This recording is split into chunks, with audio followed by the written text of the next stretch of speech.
اعوذ باللہ من الشیطان اللعین الرجیم بسم اللہ الرحمن الرحیم الحمد للہ رب العالمین قاسم الجبارین مبیر الظالمین مدرک الحاربین رب الشہداء والصدیقین والصلاة والسلام والتحیت والاکرام علی سید الانبیاء والمرسلین خاتم النبیین رحمت للعالمین شفیع المذنبین والمخاطب بطہ و یاسین ابی القاسم محمد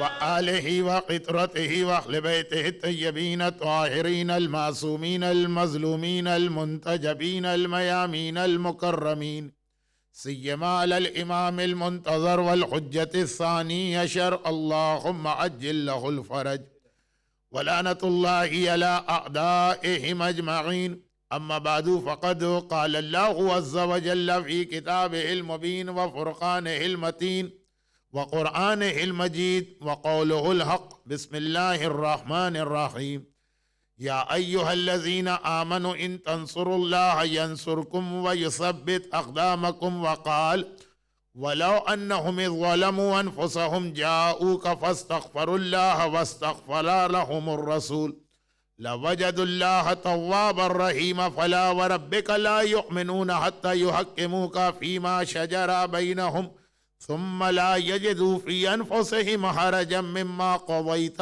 ويسلموا تسليما.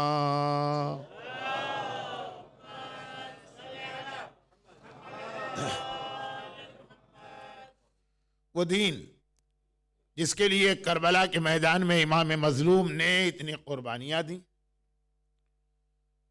اور وہ دین جسے قرآن کریم نے بھی غدیر خم کے میدان سے دو کیٹیگریز میں تقسیم کر دیا، یہ کہہ کر کہ الیوم اکملت لکم دینکم واتممت علیکم نعمتی ورضیت لکم الاسلام دینا، کہ آج غدیر کے میدان میں من کنتو مولا فہذا علی مولا کے اعلان کے بعد جو دین ہے رضیت لکم الاسلام، یہ اسلام وہ ہے جس سے اللہ راضی ہوا، اور بتا دیا کہ اب اسلام کی دو قسمیں ہو گئی، ایک وہ اسلام جس سے اللہ راضی ہے، ایک وہ اسلام کہ جس سے اللہ راضی نہیں، وہ اسلام جو مائنس علی اور اولاد علی ہے اللہ اس سے راضی نہیں، اور وہ دین کہ جس کے بارے میں امام مظلوم نے ایک عجیب جملہ ارشاد فرمایا کہ جب یہ خبر مدینہ منورہ میں آئی کہ یزید کو مسلمانوں کا حکمران اور رسول کا سکسیسر و جانشین مقرر کر دیا گیا، جو اوپنلی رسول کا مذاق اڑا رہا ہو، لعبت بنی ہاشم بالملک فلا وحی جاء ولا ملک نزل، بار بار کہہ رہا ہو کہ نہ کوئی فرشتہ تھا، نہ کوئی وحی تھی، نہ کوئی نبوت تھی، اور پتہ چلے کہ وہی نبی کا سکسیسر بن گیا، تو آقا حسین نے ایک عجیب جملہ کہا علی الاسلام السلام، ایسے اسلام پہ میرا الوداعی سلام ہو جس میں یزید تک کو لوگ اپنا حکمران بنا لیتے ہیں۔ تو دین اسلام کی مسلسل ہمارے سامنے دو کیٹیگریز بتائی جا رہی، ایک وہ کہ جس سے اللہ راضی ہے، ایک وہ کہ جس سے اللہ راضی نہیں، ایک وہ اسلام ہے کہ جس میں علی کی ولایت اہم ترین عقیدہ بن جاتا ہے، ایک وہ اسلام کہ جس میں علی نہیں ہے اور باقی سب کچھ ہے، ایک وہ اسلام جس کے لیے حسین اپنی اولاد کو قربان کر دے، اور ایک وہ اسلام کہ جس کو حسین الوداعی سلام کہہ دے۔ اور سب سے اہم بات یہاں پہ ہمارے سامنے یہ آتی کہ یہ جو دو اسلام ہمارے سامنے آ گئے، ایک سے اللہ راضی ہے، ایک سے راضی نہیں، ایک کے لیے حسین اپنی جان قربان کر رہے ہیں، دوسرے اسلام کو حسین آخری سلام کر رہے ہیں، ان دونوں اسلام کی پہچان، ان کا فرق کل مجلس کے آخر میں جو ایک حدیث آ گئی تھی اور کل کی مجلس میں نے بہت لمبی اس لیے پڑھ دی کہ آئندہ لیسٹر کی جماعت کان پکڑے کہ مولانا سے کبھی فارمل طریقے سے بھی یہ ریکویسٹ نہیں کرنا. اور یہی وجہ ہے کہ آج میں 1 گھنٹے کے اندر اندر اپنا بیان مکمل کروں گا، اس لیے کہ اس کے بعد ایک کویسچن آنسر سیشن بھی. لیکن آخر میں جو ایکچوئل اسلام ہے، جو ریئل اسلام ہے، جس سے اللہ راضی ہے، جس کے لیے حسین اپنی جان قربان کرنے کو تیار، اس کی ایک پہچان پیغمبر نے بتائی کہ آخری زمانے میں یہ اسلام غریب ہو جائے گا. اور وہ ایک بہت ہی مشہور حدیث جس میں آخری زمانے کی 10 سائن بتائی گئی ہیں، اس میں بھی یہ اسلام کے بارے میں یہی کہا گیا کہ جب آخری زمانہ آئے گا وَلَا يَبْقَى مِنَ الْإِسْلَامِ إِلَّا اسْمُهُ، اسلام کا خالی نام رہ جائے گا، لیکن ریئل اور ایکچوئل اسلام کسی کے پاس نظر نہیں آئے گا. البتہ اللہ کے رسول نے کہا کہ آخری زمانے میں جو اس اسلام پر، اصلی اسلام پہ عمل کرے گا، فَطُوبَى لِلْغُرَبَاءِ، مبارکباد اسی کے لیے ہے، خوشخبری اسی کے لیے ہے، نجات یہی پا رہا. اب یہاں بالکل شروع میں ہی اسلام کا لانے والا رسول، دیکھیں رسول کا ہم سے ریلیشن فقط ایک میسنجر کا ریلیشن نہیں، فقط ایک میل مین یا ایک پوسٹ مین کا ریلیشن نہیں. رسول 2 دن میں نے کوشش کی کہ تفصیل یہ بتا دوں کہ ہمارے پاس رسالت کا کنسپٹ کیا، لیکن وہ رسول، اب یہ جو اسلام کے ساتھ ٹریجڈی ہو گئی کہ جس میں یزید خلیفہ بن گیا، یہ جو اسلام کے ساتھ ٹریجڈی ہو گئی کہ مائنس علی اور اولاد علی بھی لوگ سمجھنے لگے کہ وہ مسلمان، یہ جو اسلام کے ساتھ ٹریجڈی ہو گئی کہ آخری زمانے میں خالی نام اسلام کا رہا، ایکچوئل اور ریئل اسلام کہیں نہیں. اس کا ریزن کیا ہے؟ کون سا وہ اسٹیج آتا ہے کہ جہاں سے اسلام لا یبقى من الاسلام الا اسمہ، صرف نام کا رہ جاتا؟ ایک عجیب حدیث پیغمبر کی آ رہی، اور اسے قرآن کریم کی اس آیت کے ساتھ جو پہلی مجلس سے میں پڑھ رہا ہوں، یا ایھا الذین آمنوا ان تنصروا اللہ، اے ایمان لانے والو تمہاری ڈیوٹی اور رسپانسبلٹی ہے کہ اللہ کی مدد کرو. اور جیسا کہ میں زیارت وارثہ کے کانٹیکس میں شب جمعہ بتا چکا ہوں کہ اللہ کی مدد کا مطلب ہے دین کی مدد. السلام علیکم یا انصار دین اللہ. تو وہ اسلام، وہ دین جس کی ہم کو ہیلپ کرنا، اس میں پرابلم کہاں سے آتے ہیں؟ یہ اللہ کے رسول نے ایک عجیب حدیث میں بیان کیا، اور اس حدیث کو زیارت اربعین کے ایک جملے کے ساتھ ملا کے سنیے گا. پیغمبر فرما رہے آفت الدین ثلاثہ، دین کی آفت 3 چیزیں جو دین اسلام لے کے آئے، جو دین اسلام رسول لے کے آئے، جو دین رسول لے کے آئے. کہا کہ آفت الدین ثلاثہ، اس کی آفت 3 چیزیں. آفت کسے کہتے ہیں؟ عربی زبان کا لفظ ہے، اردو میں بھی کبھی کبھار یہ استعمال ہوتا ہے، گجراتی کا مجھے پتا نہیں، انگریزی کے بارے میں تو 100% شیور کہ یہ لفظ اس میں نہیں ہے. ہاں اس میں کوئی ہوگا اس کے لیے اسی کی میننگ دینے والا کوئی لفظ. آفت الدین ثلاثہ، آفت کہتے ہیں وہ چیز جو دوسری چیز کو اسپوائل کر دے، تباہ کر دے، ختم کر دے.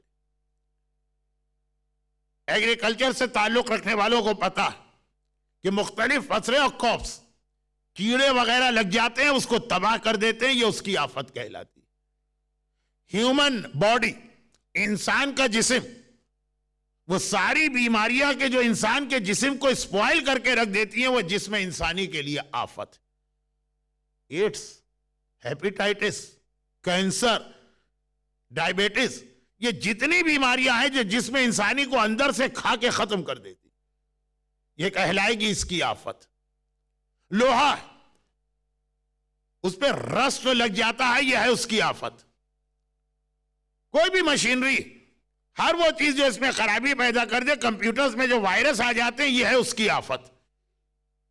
آفت میں بہت ہی شارٹ میں آپ کو میری لینگویج سمجھنے میں ویسے ہی پرابلم ہو رہا ہے تو اور زیادہ ڈرائی نہ ہونے بعد. آفت ہر چیز کے لیے ایک آفت ہوتی. انسانی جسم اس باڈی کے لیے، اس شریر کے لیے ایک آفت، ہر مشینری کے لیے ایک آفت. جتنا بھی ایگریکلچر ہے اور فصل پیدا ہوتی ہے کھیت میں، ایک چیز اس کے لیے آفت. اب یہ بلڈنگ یہاں پہ اتنی بڑی کھڑی، اگر اس کی صحیح مینٹیننس نہ کی جائے تو یہ خراب ہو جائے گی. یہ اس کی آفت. پیغمبر کہہ رہے آفت الدین ثلاثہ، دین کی آفت، یعنی دین کو اور اسلام کو اسپوائل کرنے والی چیزیں. جیسے کینسر اور ایڈز آپ کے جسم کو اور آپ کی باڈی کو کھا کے ختم کر دیتا، جیسے رسٹ اور زنگ لوہے کو کھا کے ختم کر دیتا، جیسے اگر آپ پراپر مینٹیننس نہ کریں تو یہ ڈیمپنس آپ کی بلڈنگ کو ختم کر دیتی. پیغمبر نے کہا یہ دین، یہ اسلام جسے میں لے کے آیا، اس کی آفت تین چیزیں. یہ تین چیزیں ایسی ہیں جو اسلام کو ختم کر دیتی.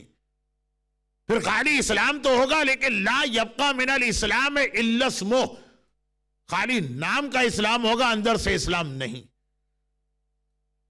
عابد، جاہل، عالم، فاسق، امام، جائر. کچھ ورڈنگ کا اس کے اندر اختلاف ہے لیکن مطلب تینوں کا ایک. یہ تین چیزیں ایسی ہیں جو اسلام کے لیے اتنی خطرناک ہے، جیسے آپ کے شریر اور باڈی کے لیے ایڈز، جیسے ایک انسان کے لیے کینسر کھا کے رکھتا ہے. یہ بیماری انسان کو اندر سے کھا جاتی. کا اسلام کو ختم کرنے والی تین چیزیں، اسلام کو اسپوائل کرنے والی تین چیزیں. ایک وہ عبادت کرنے والا جو بہت زیادہ عبادت کر رہا، اللہ اللہ، اس کی نماز دیکھو، اس کا روزہ دیکھو، اس کی عبادتیں دیکھو، اس کا تقوی دیکھو، اس کی پرہیزگاری دیکھو، مگر جاہل ہے. علم اور نالج نہیں ہے اس کے پاس دین کی اور عبادت کیے جا رہا. یہ عبادت نہیں کر رہا، یہ اسلام کو لائک کینسر کھا رہا. عالم فاسق. اور نمبر دو، وہ علم رکھنے والا. پہلے کا مسئلہ یہ تھا اس کے پاس نالج نہیں ہے. دوسرا جو دین کو ختم کر دیتا ہے، جو دین کے لیے کینسر ہے، وہ ایسا علم رکھنے والا، نالج رکھنے والا، لرنڈ پرسن، عالم، جو عالم ہے لیکن وداؤٹ کیریکٹر، فاسق و فاجر عالم. جیسے 3 دن پہلے برادر جعفر لاڈے قاضی شرح کا تذکرہ کر رہے. اور تیسری چیز امام جائر، ایسا حکمران، ایسا لیڈر، چاہے وہ کمیونٹی کا ہو اور چاہے وہ پوری اسلامی امہ کا ہو، جو ظالم ہے. کہا یہ تین چیزیں ایسی ہیں جب اسلام میں پائی جائیں تو اسلام کا خاتمہ ہو جاتا. بالکل اس کی یہ کیفیت ہوگی، یہ حالت ہوگی کہ جیسے مثلا ایک لکڑی ہے اور اندر سے ٹرمائٹ نے اس کو کھا لیا، دیمک نے.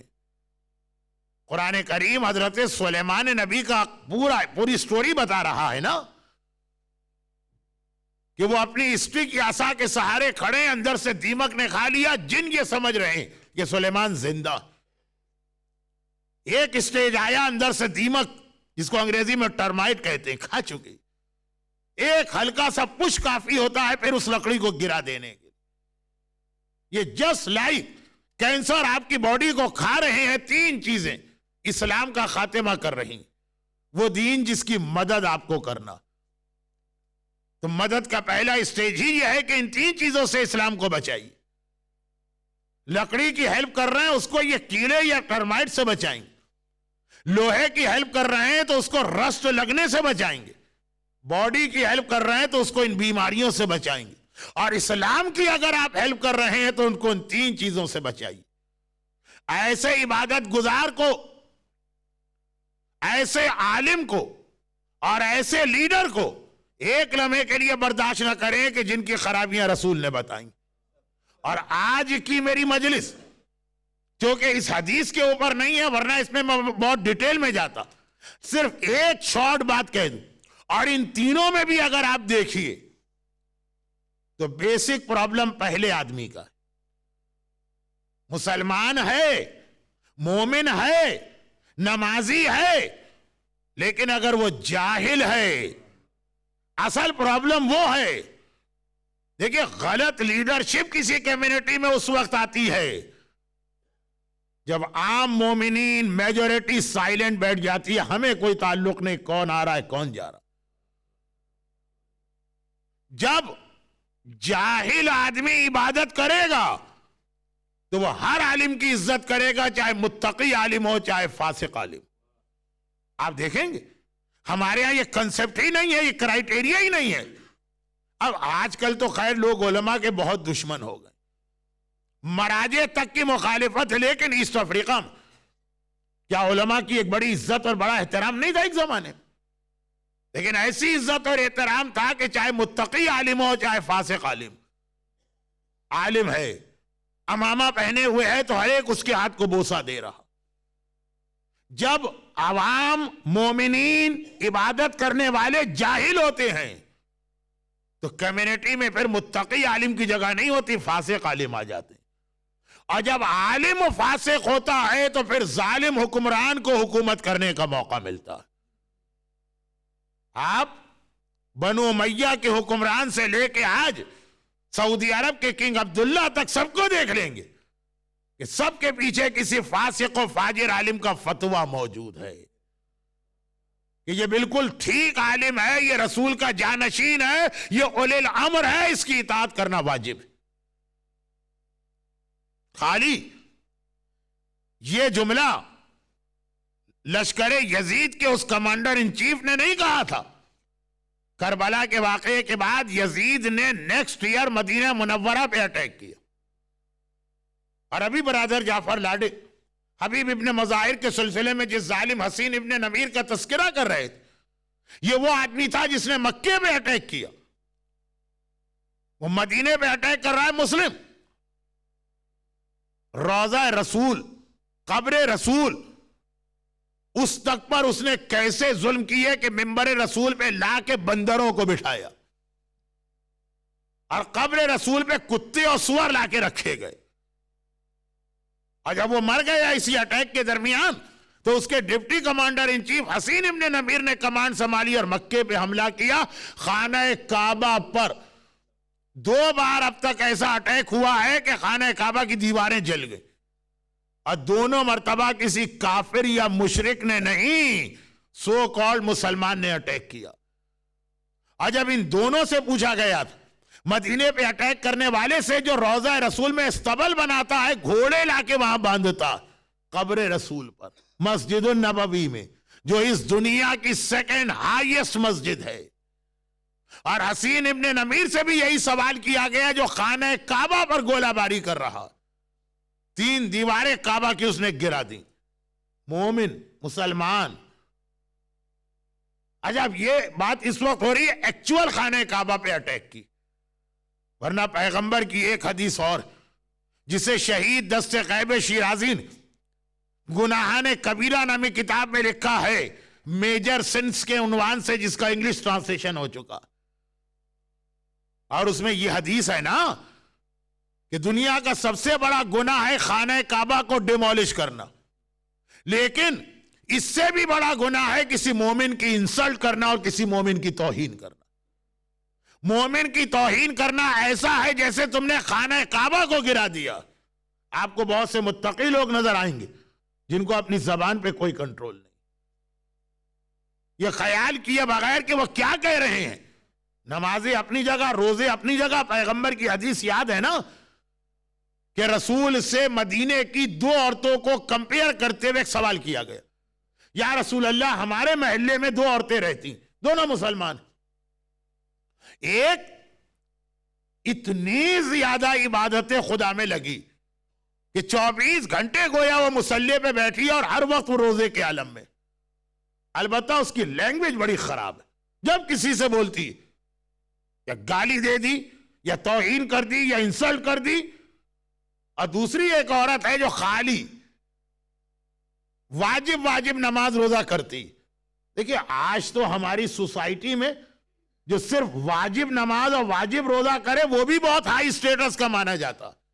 رسول اللہ کے زمانے میں واجبات کی پابندی کرنے والے کی کوئی اہمیت نہیں تھی، لوگ کہتے تھے یہ تو ہائی واجب، یہ تو ہائی یہ تو تمہیں کرنا ہی کرنا ہے۔ اس کے علاوہ اگر تم نماز اور روزہ کرو تو تمہارا کوئی سٹیٹس. یعنی آج اگر آدمی کوئی کلمہ پڑھے, خالی کلمہ, جو اس کا اسٹیٹس ہوگا وہ رسول اللہ کے زمانے میں واجبات والے کا اسٹیٹس تھا کہ بھئی کلمہ تو ہر مسلمان پڑھتا, یہ کوئی تھوڑی کمال ہے. رسول اللہ کے زمانے میں واجب نماز روزے کی یہی حالت تھی. کل آپ نے حدیثیں سن لی کہ لوگ سیٹسفائی نہیں تھے خالی 17 رکعت نماز, لیکن مدینے میں کسی وجہ سے, اس کا بھی ایک کانٹیکس ہے کہ آخر یہ پرابلم بنا کیوں, ان دو عورتوں کے درمیان کمپیئر کی سچویشن بن گئی. یا رسول اللہ ہمارے علاقے میں 2 عورتیں رہتی, ایک اتنی نمازی اتنی نمازی اتنی نمازی اور ایسا روزہ رکھنے والی, ایسی روزے دار, سارا سال 24 گھنٹے نماز روزے میں, البتہ لینگویج اس کی بہت خراب, اس کو لوگوں سے بات کرنا نہیں آتی. لوگ پھر بھی رسپیکٹ کرتے ہیں کہ نمازی اور روزے دار ہے, لیکن جب بولتی کسی نہ کسی کے دل کو تکلیف پہنچاتی. اور ایک نماز روزہ خالی واجب کرتی لیکن ہے بڑی پولائٹ, بہت ہی خوش اخلاق ہے, ہر ایک کا خیال کرتی ہے, کسی کا دل نہیں توڑتی. البتہ یہ جائز جو اسلام کی باؤنڈریز ہے اس کے اندر. اب اس کا مطلب یہ نہیں کہ مولانا نے کہا کہ جی عورت بڑی خوش اخلاق ہے, وہ ہر مرد سے اتنے اچھے طریقے سے ملے. مولانا نے نہج البلاغہ کے آخر میں کہا ثلاث خیار الرجال شرار النساء, 3 چیزیں ایسی ہیں, بلکہ میں الٹا کہہ گیا, 3 چیزیں ایسی ہیں کہ مردوں میں آئے تو بری ہیں, عورت میں آئے تو یہ بہت اچھی ہے. لیکن کچھ چیزیں ایسی ہوتی ہیں کہ مرد میں ہو تو اچھی ہیں, عورت میں ہو تو بری لگتی, جیسے داڑھی ہے نا, مرد کے چہرے میں کتنی اچھی لگتی ہے. اور کچھ چیزیں ایسی ہیں کہ مرد میں آئے تو خراب ہے, عورت میں آئے تو بہت اچھی. مولا نے 3 چیزیں کہیں نہج البلاغہ. مجھے معلوم ہے کہ 21 سینچری کے انگلینڈ میں بیٹھ کے میں مجلس پڑھ رہا ہوں, لیکن کلام الامام, امام الکلام, مولا کا کلام قیامت تک ہمیشہ سچ رہے گا, چاہے اس زمانے کے لوگ اس کو مانے کہ نہ مانے. آج نہیں مانتے, نہ مانے, 100 سال کے بعد لوگ کہیں گے ہم غلط تھے, مولا کا کلام سچا. فرماتے 3 باتیں. نمبر 1 البخل, عورت اگر کنجوس ہو یہ اچھی خاصیت ہے, مرد کنجوس ہو تو بری بات. اور نمبر 2 بد اخلاق. دیکھیے ہر چیز کا ایک کانٹیکس ہے, مرد اگر بد اخلاق ہو تو بری بات ہے, عورت اگر بد اخلاق ہو تو اچھی بات ہے. ایک مولا کہہ رہے ہیں کہ عورت بد اخلاق ہو تو اچھی بات, اور ایک رسول اللہ کے زمانے میں بات آ رہی ہے کہ عورت خوش اخلاق ہے. کمپیئر کرنا, دونوں کا الگ الگ کانٹیکسٹ. اگر میں کہوں کہ یہ دیوار مثلاً وائٹ کلر کی ہے اندر سے اس کو دیکھ کر, اور ایک آدمی باہر سے اس کو دیکھ کر کہے کہ ریڈ کلر کی یہ دیوار ہے, یہ کنٹروڈکشن نہیں ہے, دونوں صحیح بات کہہ رہے ہیں.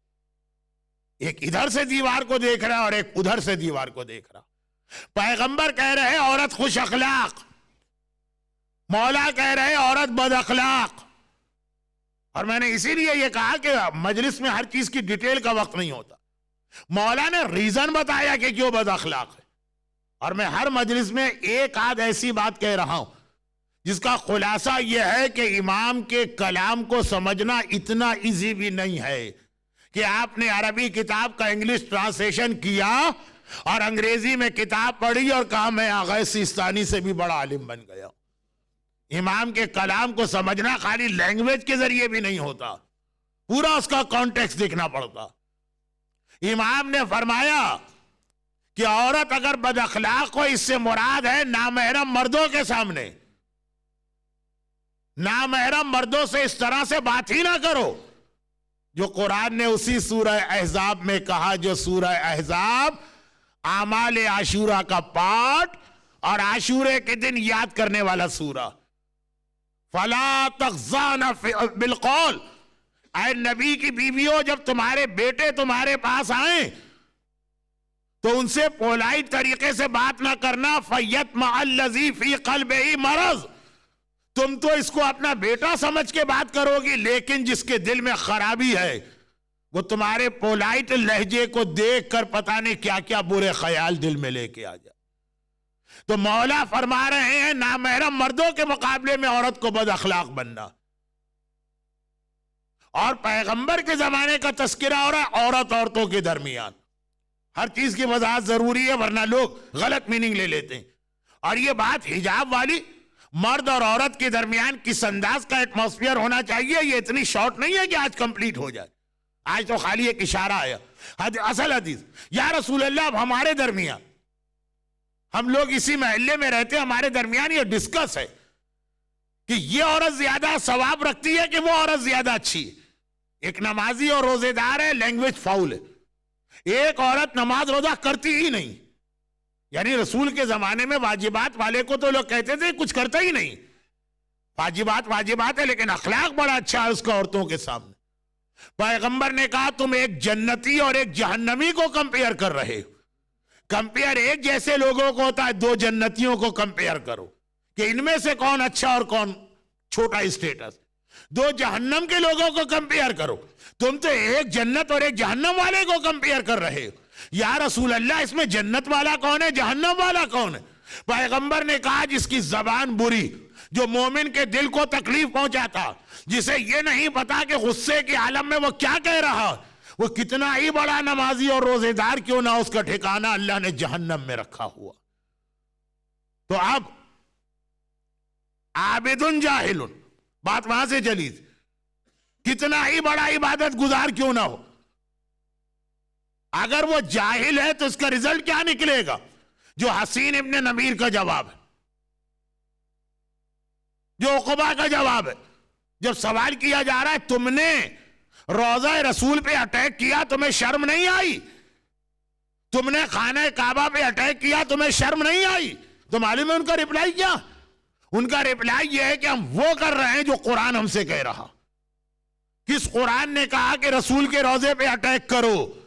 کس قرآن نے کہا کہ خانہ خدا پہ اٹیک کرو؟ قرآن تو کہتا ہے الم تر کیف فعل ربک باصحاب الفیل. کعبے پہ اٹیک کرنے والے کا برا انجام دیکھو. یہ کون سا قرآن ہے؟ تو کیا کہتا ہے؟ وہ کہتا ہے آیت نہیں پڑھی یا ایھا الذین آمنوا اطیعوا اللہ واطیعوا الرسول واولی الامر منکم. قرآن کہتا ہے کہ اپنے حکمران کی بات مانو. یزید اولی الامر ہے وہ کہتا ہے روضہ رسول پہ اٹیک کرو تو ہم اٹیک کریں گے. وہ کہتا ہے خانہ کعبہ پہ اٹیک کرو تو ہم اٹیک کریں گے. یہ جہالت آپ نے دیکھی نا مسلمان کی. جس جہالت نے یزید کو اولی الامر بنا کر خانہ کعبہ گروایا یہی جہالت آج کل سعودی عرب میں آپ کو نظر آئی. اور یہی جہالت کا نتیجہ یہ ہے کہ یہ حکمران لاس ویگاس کے ایک ایک کیسینو میں ایک ایک رات کو بلین ڈالر ہار کے آ جاتے ہیں اور وہاں کا مفتی اعظم یہ فتویٰ دیتا ہے کہ ان کی اطاعت کرنا واجب ہے اور ان سے سوال کرنا حرام. لیکن یہ سارا پرابلم کہاں سے چلا؟ سارا پرابلم چلا متقی اور مقدس مومن سے جس کے پاس تقوی ہے جس کے پاس عبادت ہے جس کے پاس علم نہیں ہے. وہ جاہل تھا تو عالم کو موقع ملا فاسق بن کر حاکم کو فتویٰ دینے کا اور حاکم کو موقع ملا شرابی ہو کر مسلمانوں کا حکمران بن کر اپنے آپ کو خلیفہ رسول کہنے کا. تو تین چیزیں دین کو ختم کرتی ہیں اور ان تینوں میں بھی موسٹ امپورٹنٹ چیز ہے مومن کی جہالت. اب آئیے کربلا کیا ہے کربلا؟ کربلا میں میرے آقا حسین نے اتنا بڑا جہاد کیسے کیوں کیا؟ ریزن کیا ہے؟ پرپس کیا ہے حسین کے جہاد کا؟ اور آج آپ 1400 سال کے بعد کربلا کو اب تک منا رہے ہیں اور یہ کہہ کے منا رہے فیا لیتنی کنت معکم. تو آخر کربلا کا کوئی مشن کا کوئی پرپس تھا یا یہ سڈنلی ایک واقعہ ہو گیا؟ نہ حسین کی کوئی پلاننگ تھی نہ حسین کا کوئی مقصد تھا. دو چیزیں یہاں پہ یاد رکھیے گا. جیسے ابھی برادر جعفر لاڈیک آج بھی بات کی اور 3 دن پہلے بھی بات کی کہ حسین نے اپنے بھائی محمد حنفیہ کو مدینے میں چھوڑا, آرڈر دے کے چھوڑا. کربلا اس چیز کا نام نہیں ہے کہ تلوار چلاؤ. کربلا اس چیز کا نام ہے جو آرڈر حسین دے اس آرڈر کو فالو کرو. جس سے کہے تلوار چلانا ہے وہ تلوار چلائے گا، چاہے 90 سال کا بوڑھا ہو یا 9 سال کا انو محمد. اور جس سے کہیں گے تلوار نہیں چلانا ہے تو 34 سال کا دنیا کا سب سے بڑا بہادر عباس ہو، وہ تلوار کو روک کے رکھے گا. کربلا نام ہے اوبیڈنس کا، کربلا نام ہے اطاعت کا، کربلا نام ہے اپنے آپ کو حسین کے آگے سرنڈر کرنے کا. کربلا میں مرد تو مرد، بچے تو بچے، عورتیں تک. آپ شام غریبہ میں ہر سال ایک مصائب سنتے ہیں، اس سال بھی سنیں گے، اور وہ یہ کہ ان ظالموں نے خیموں میں آگ لگائی تو سیدانیہ ایک خیمے سے دوسرے میں اور دوسرے سے تیسرے میں گئی. یہ آگ کیوں لگائی انہوں نے؟ یہ ظلم کے لیے نہیں لگائی آگ. دیکھیے یہ لوگ ہیں پیسے کے لالچی، انتہائی گریڈی. یہ بھی شام غریبہ کی روایت ہے نا کہ ام کلثوم نے ایک ظالم کو دیکھا کہ وہ حسین کی بچی کے کان سے گوشوارے چھین رہا اور رو رہا، ظلم کر رہا ہے اور رو رہا ہے. دو ایسی کنٹراڈکٹری چیزیں نظر آئیں. کہا تو رو کیوں رہا؟ کہا رو اس لیے رہا ہوں کہ اے اہل بیت رسالت تم پر اتنے بڑے ظلم ہو رہے ہیں کہ میں تو انسان ہوں، پہاڑ بھی اگر دیکھے تو وہ رونے لگے اور پگھل جائے. اللہ اللہ، اتنا اسے اہل بیت کے ظلم کو کا ریالائز تھا کہ رو رہا ہے باقاعدہ. اچھا بھائی رو رہے ہو تو پھر یہ گوشوارے کیوں چھین رہے ہو؟ کہا اس لیے کہ اگر میں نے نہیں چھینے تو کوئی اور چھین لے گا تو میں اپنا نقصان کیوں کروں. رونا اپنی جگہ ہے اور پیسہ اپنی جگہ ہے. بہت سے مومنین کی بھی ان انٹینشنلی یہی پالیسی ہوتی ہے کہ نماز علی کے پیچھے پڑھنا ہے، کھانا معاویہ کے دسترخوان پہ کھانا. وہ بعد میں تفصیل آئی.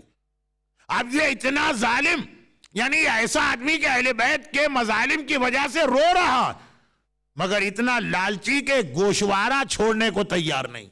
یہ ایئر رنگ کوئی بہت قیمتی نہیں تھا، اس کے مقابلے میں ٹینٹ بڑے قیمتی ہوتے ہیں.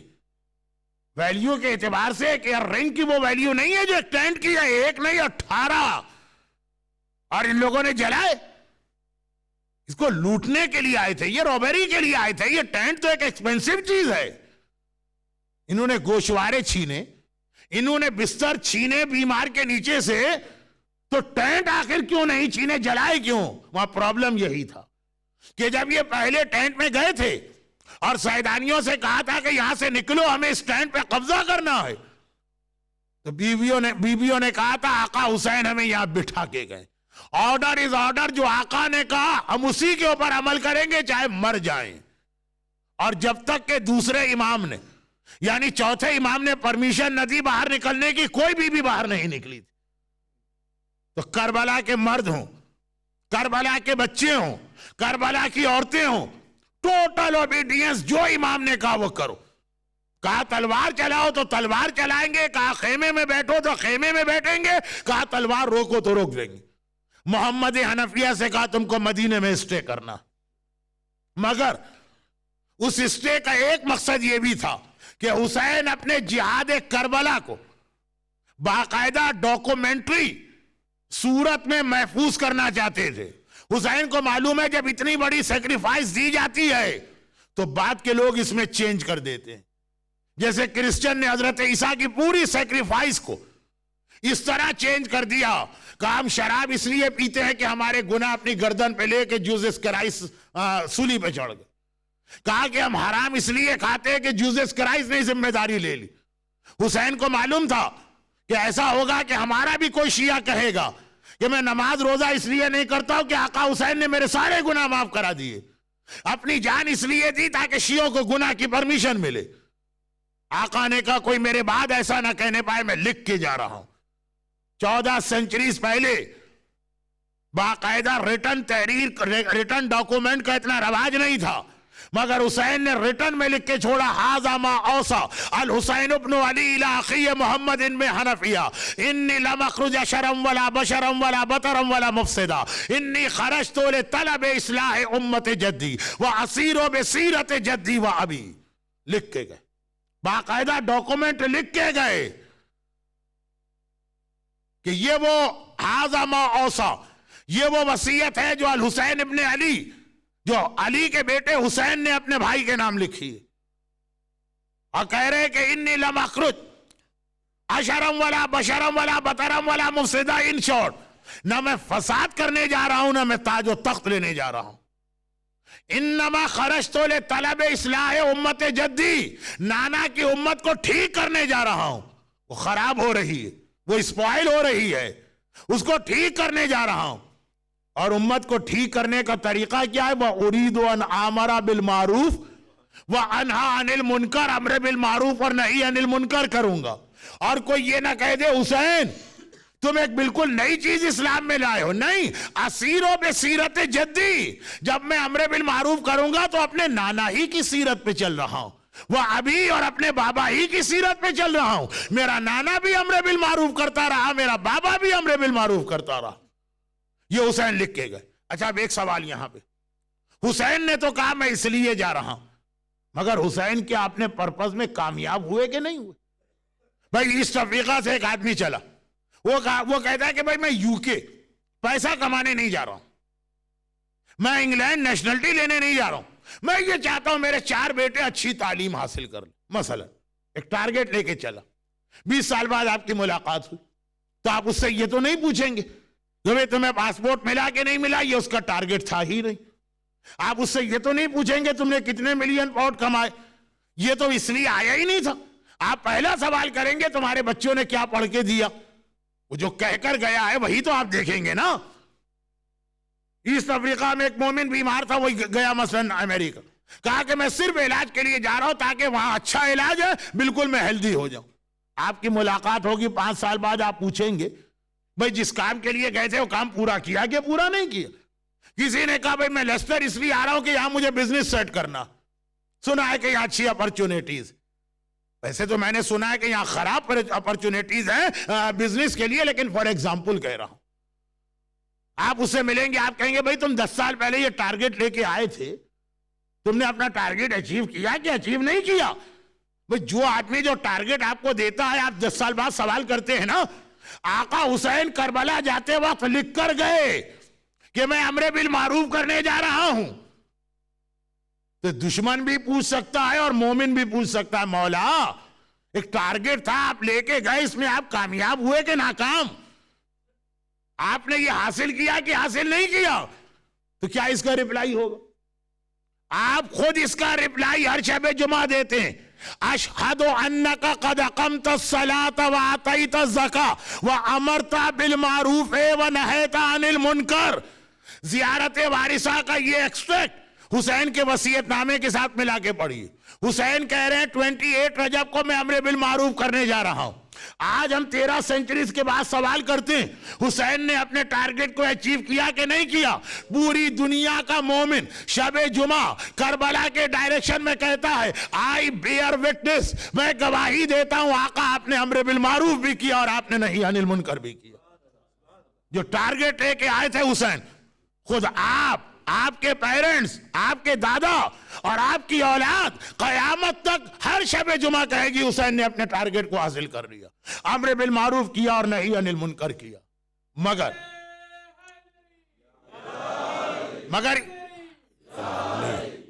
یہاں 2 باتیں سن لیجئے گا۔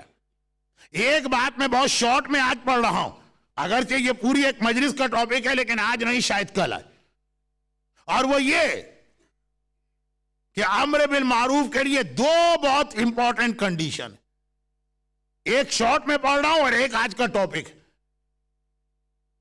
ابھی آج کا ٹاپک شروع نہیں ہوا ہے، اس لیے کہ 1.5 گھنٹے کا تو ویسے ہی مجھے ٹائم نہیں، 1.5 گھنٹے کا انہوں نے کہا کہ 75 منٹ سے کم نہ ہو، زیادہ جتنا بھی ہو جائے، تو ابھی تو بات بالکل سٹارٹنگ میں ہے، لیکن 2 باتیں بہت امپورٹنٹ۔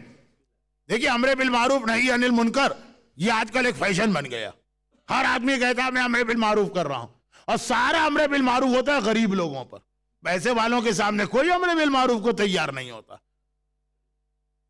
بلکہ غریب پر بھی امر بالمعروف اسلام کی محبت میں نہیں ہوتا، اس کو ذلیل کرنے کے لیے ہوتا، اسلام کو استعمال کیا جاتا ہے، اسلام کا نام یوز کیا جاتا۔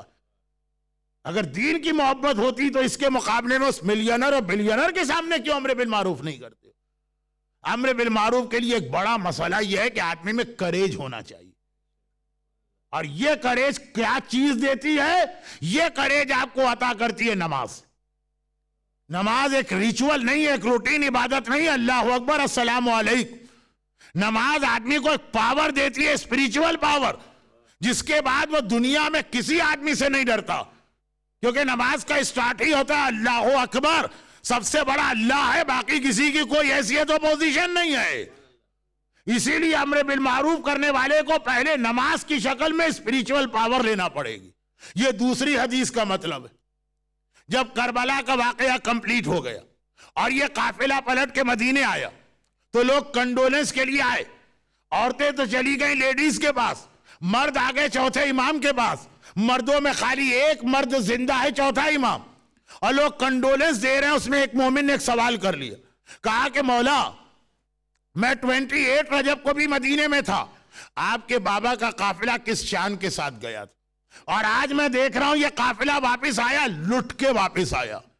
صرف اتنا بتا دیجئے, اتنا سیکریفائس کر کے آپ کامیاب آئے کہ ناکام آئے؟ میرے چوتھے امام نے کہا سامنے دیکھ رہے ہو, میرے نانا کی مسجد ہے, جا کے 2 رکعت نماز پڑھ کے آؤ تو میں تمہیں رپلائی دوں. اور وہ نماز پڑھ کے آیا, مولا میرا رپلائی. کہا تیرا رپلائی تجھے مل تو گیا ہے.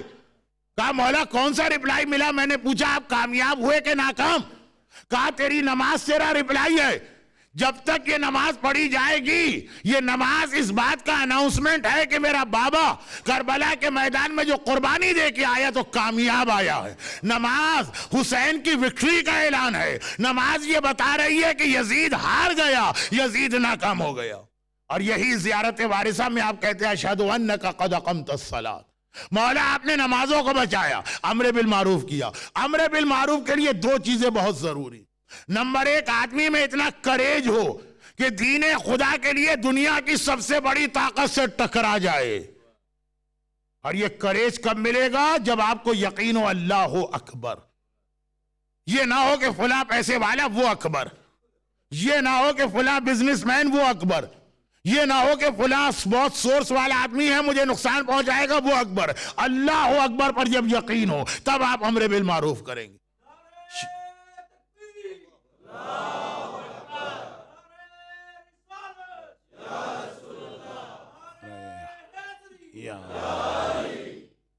حضرت امام خمینی کا مشہور واقعہ دیکھیں, یہ طاقت آتی ہے نماز کی وجہ سے. شہید مرتضی مطہری جن کا تذکرہ آج بھی برادر جعفر لاڈک کر رہے تھے اخباریت کے حوالے سے, جنہوں نے پوری ڈیٹیل بتائی اخباریت کیا ہے, کہاں سے چلی, اور شہید بہشتی. اور اس وقت بالکل فرسٹ رینک کی لیڈرشپ تھی انقلاب کی, خبرہ کے حضرت امام خمینی کے پاس آ رہے ہیں. اور یہ لوگ جو اتنا بڑا ریولیشن لائی, آفٹر ریولیشن کی بات, بڑے کرائسس انہوں نے ریولیشن کے درمیان دیکھے لیکن کبھی نہیں گھبرائے.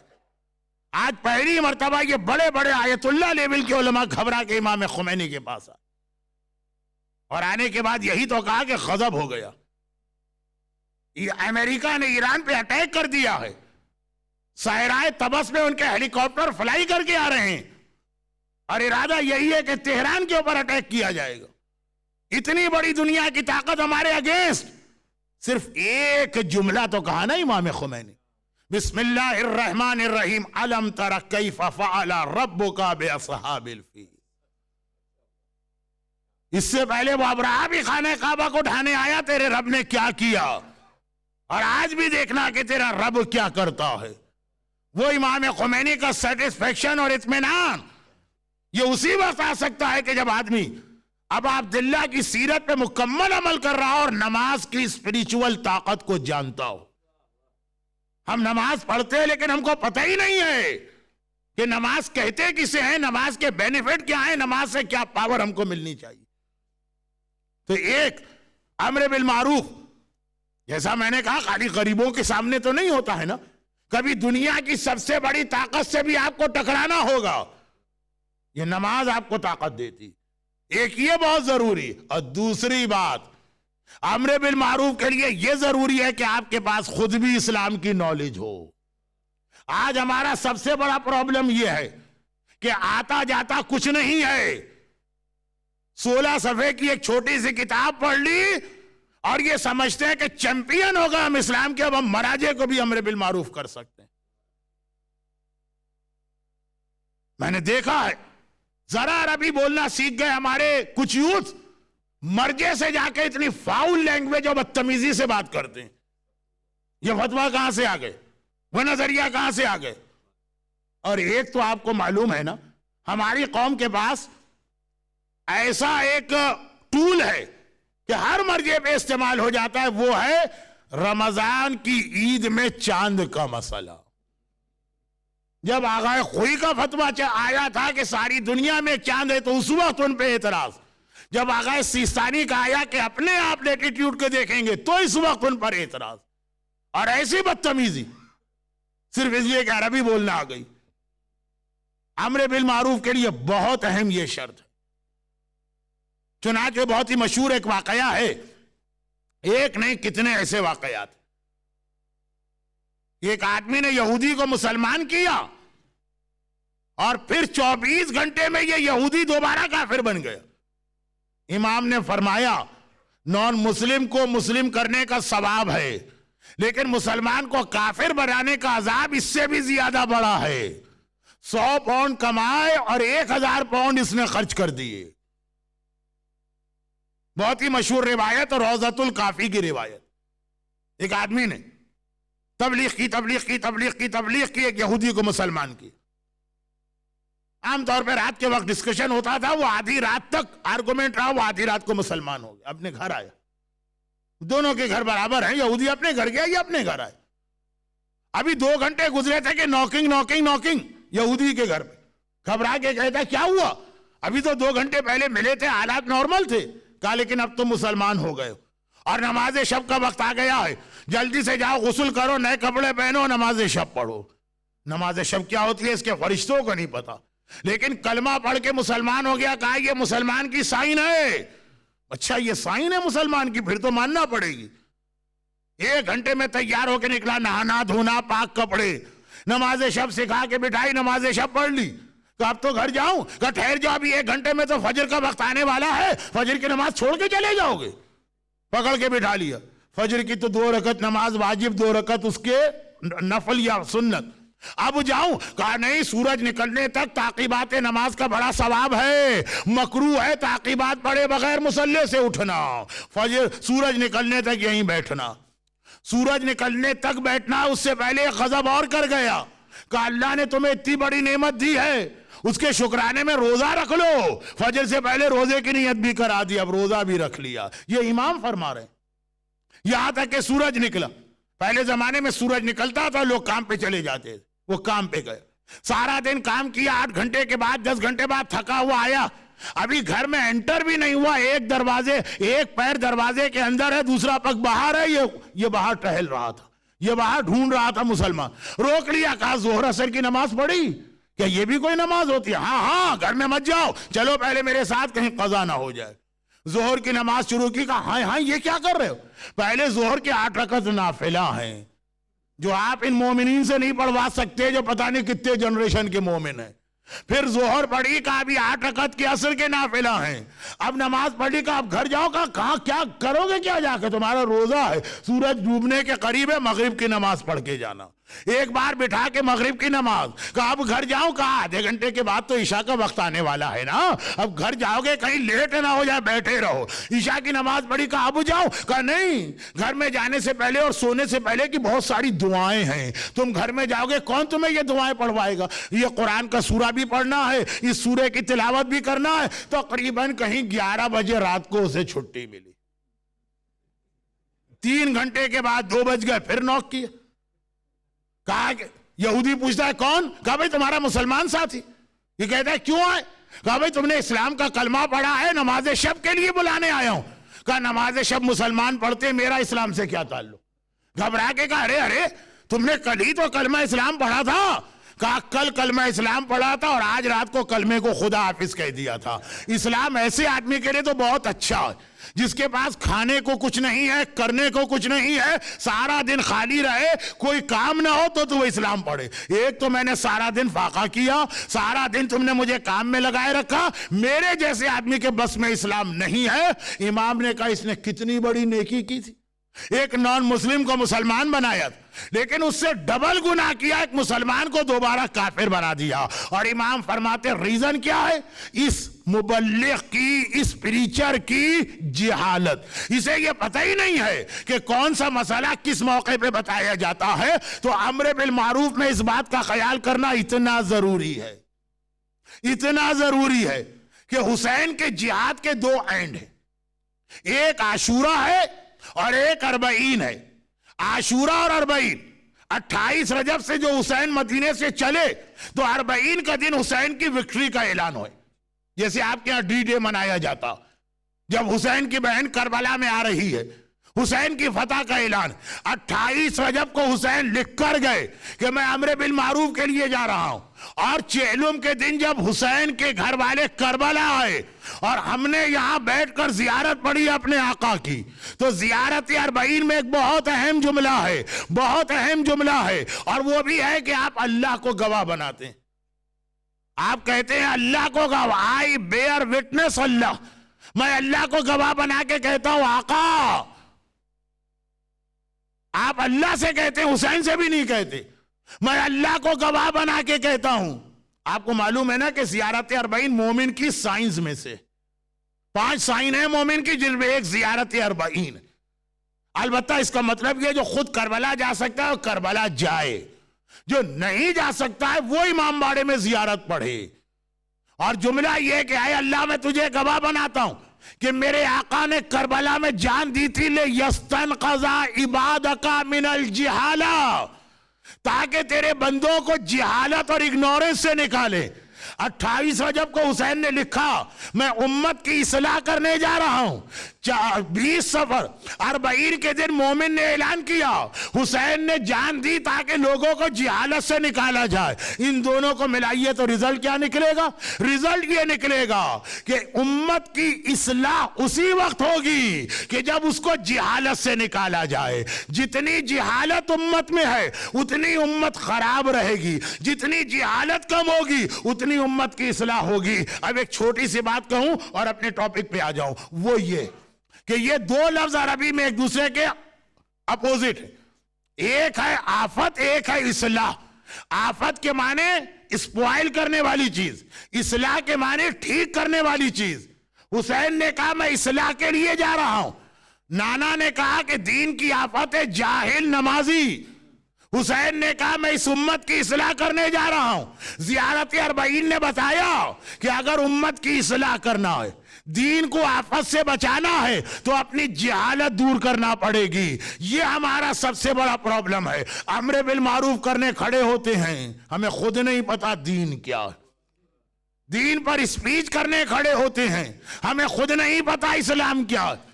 اسلام پر پریکٹس کرنے جاتے ہیں، ہمیں خود نہیں پتا کب نماز پڑھنا ہے، کب نماز چھوڑنا ہے. ہمیں نہیں پتا کب واجبات ادا کرنا ہے، کب واجبات ترک کرنا ہے.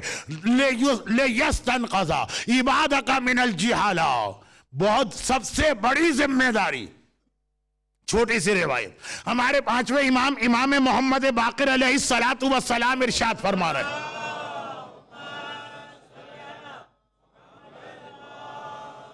ہمارے 5ویں امام ارشاد فرما رہے بنی اسرائیل کا ایک کپل تھا، وہ بہت اچھا کپل، بہت ہی پوائس. یہ بھی میں بتا دوں کہ یہ روایت 40 منٹ کی ہے، لیکن میرے پاس 40 منٹ نہیں، تو میں اس کو صرف 5 منٹ میں کمپلیٹ کر رہا ہوں. وہ مزہ تو نہیں آئے گا آپ کو سننے میں اور مجھے پڑھنے میں، لیکن بہرحال میسج مل جائے گا. کپل اور بہت اچھا کپل ہے، اور اللہ نے ان کو ایک اسپیشل بلیسنگ دی جو عام طور پہ کپلز کو نہیں ملتی. وہ یہ کہ شوہر جتنا ریلیجس ہے بیوی اس سے زیادہ ریلیجس، اور بیوی جتنی ریلیجس ہے شوہر اس سے زیادہ ریلیجس. ہمارے یہاں بہت بڑا مسئلہ آج کل مس میچنگ کا. پتہ نہیں والدین جب اپنی اولاد کی شادی کا ڈیسیژن لیتے ہیں تو اسلام نے تو اتنا ٹرسٹ کیا ہے والدین پر کہ لڑکی کی شادی کی حد تک کہا کہ تم بھی نہیں، تمہارا باپ صحیح فیصلہ کر سکتا. وہ کتنے اندھے ہو جاتے ہیں. کتنے ہمارے یہاں میریڈ کپل کی لائف اس لیے اسپوائل ہو رہی کہ مس میچنگ ہوئی. مذہبی لڑکا ہے، اس کے ساتھ انتہا سے زیادہ فاسق و فاجر لڑکی کا رشتہ ہو گیا. والدین اپنے اپنے فائدے کو دیکھتے ہیں کہ اس فیملی میں ہمارا رشتہ ہونے جا رہا ہے، وہ فیملی ہمارے لیے کیسے. تمہیں زندگی نہیں گزارنا، اس لڑکے اور لڑکی کو زندگی گزارنا. ان کا خیال کرو، اپنا خیال نہ کرو. میرے پاس تو ہر وقت یہ کیس آتے رہتے. لڑکا انتہائی ریلیجس ہے، جس نے کبھی نماز شب بھی قضا نہ کی، اور لڑکی اتنی بے دین ہے کہ جس نے کبھی فجر کی نماز پڑھ کے نہ دی. شادی کے بعد کتنی داڑیاں اس لیے شہید ہوتی ہے کہ بیوی کہتی ہے یا مجھے گھر میں رکھو یا داڑھی کو گھر میں رکھو. اور دوسری طرف لڑکیاں ریلیجس، شادی کر دی انتہائی فاسق نوجوان کے ساتھ، جس نے زندگی میں کبھی اپنا بال نامحرم کے سامنے نہیں کھولا. شوہر کی ڈیمانڈ ہے کہ میرے دوستوں سے ہاتھ بھی ملانا پڑے گا، ہر پارٹی میں میرے ساتھ بے حجاب بن کے تمہیں چلنا پڑے گا. دنیا میں ریلیجس لڑکے بھی ہیں، ریلیجس لڑکیاں بھی، اور فاسق لڑکے بھی ہیں، فاسق لڑکیاں بھی. ان کو ان سے ملائیے، ان کو ان سے ملائیے. یہ مس میچنگ جو خالی ایک کپل کی لائف کو اسپوائل نہیں کر رہی ہے، ان کی آنے والی جنریشن بھی اسپوائل ہو رہی. اللہ نے اس کپل کو، جو 5ویں امام کی حدیث میں ایک خاص بلیسنگ کی حدیث ہے کہ اگر شوہر ریلیجس ہے تو بیوی اس سے زیادہ، اور بیوی ریلیجس ہے تو شوہر اس سے بھی زیادہ. اور بہت اللہ نے ان کو دیا. اور ان کی ایک خاص بات یہ ہے کہ اللہ کے راستے میں خرچ بہت کرتے. دیکھیں کائنات میں ہر آدمی جھوٹ بول سکتا، اللہ تو کبھی جھوٹ نہیں بولے. قرآن میں بھی اللہ کا وعدہ ہے اور امام نے بھی اللہ کا وعدہ بتایا کہ 1 پاؤنڈ راہ خدا میں دو، منیمم 10 تو تمہیں ملے گا. یہ منیمم ہے، اور کبھی 70 بھی ملے گا، کبھی 700 بھی ملے گا، کبھی 7000 بھی ملے گا، کبھی 70,000 بھی واپس ملے گا اس دنیا میں. اور آخرت کا تو ہے ہی اپنی جگہ ریوارڈ، اس میں کوئی کمی نہیں ہوگی. لا کے دکھائیے مجھے کوئی سٹاک مارکیٹ جہاں پہ 1 پاؤنڈ لگائے اور 70,000 پاؤنڈ کا ریٹرن آپ کو اس دنیا میں ملے. لا کے دکھائیے مجھے کوئی انویسٹمنٹ اسکیم. یہ اللہ کا آپ سے ایک وعدہ. مسئلہ صرف یہ کہ آپ اللہ پہ کتنا ٹرسٹ کرتے. اس کپل نے اللہ پہ ٹرسٹ کیا تھا، دل کھول کے اللہ کے راستے میں دیتے، مگر جتنا دیتے اس سے زیادہ ریٹرن آ رہا. ایک عجیب سائیکل بن گیا کہ انہوں نے 10,000 دیا تو 50,000 آیا، وہ دے دیا تو 50 لاکھ آ گیا، وہ دے دیا تو ملین آ گیا. پیسہ کم ہی نہیں ہو رہا. لیکن یہ بھی اللہ کا ایک پرومس ہے ہر مومن سے کہ اللہ ہر مومن کو ٹیسٹ ضرور کرے گا. یہ نہیں ہے کہ آپ کہیں یہاں بھی آپ کو کبھی کوئی پرابلم نہ ہو اور آخرت میں بھی پرابلم نہ ہو. نہیں، یہاں کبھی نہ کبھی امتحان دینا. بلکہ عجیب حدیث ہے امام کی، ملعون ملعون ملعون، اللہ کی لعنت ہے اس پر جس کو 40 دن میں ایٹ لیسٹ 1 مرتبہ اللہ ٹیسٹ نہ کرے. تو خیر وہ ایک ٹیسٹ ہو گیا، اور وہ یہ کہ ابھی یہ جوان ہی تھا کہ شوہر کا انتقال ہو گیا، بیوی بیوہ ہو گئی جوانی میں. اب بچہ بہت چھوٹا ہے، 4 سال. اور پرانا زمانہ ہے جب عورتیں ورکنگ کلاس میں چینج نہیں ہوئی تھی، گھر میں ہی بیٹھ کے ان کو زندگی